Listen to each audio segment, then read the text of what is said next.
how to add TJ Maxx gift card to Apple Wallet. Go into the App Store and you want to search for Pass to You. Pass to You wallet. You need this application in order to add it, so just install it, and once you have it installed, click on Open.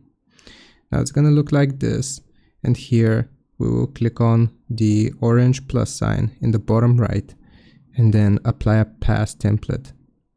From here, what we're going to do is use the search bar in the top right to search for TJ Maxx.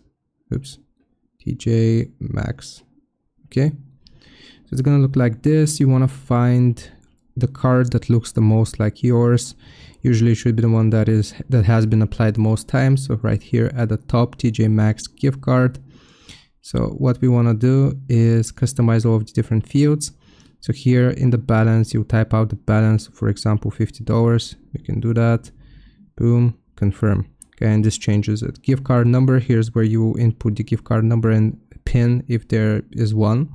Nobody's gonna steal yours. So here, fill out the information, click on done. After you're done with this, you wanna select add in the top right. Okay, now if I go into my Apple Wallet, as you can see, I have the gift card that I just created. So I hope this helps. Leave a like and sub. I'll see you next time.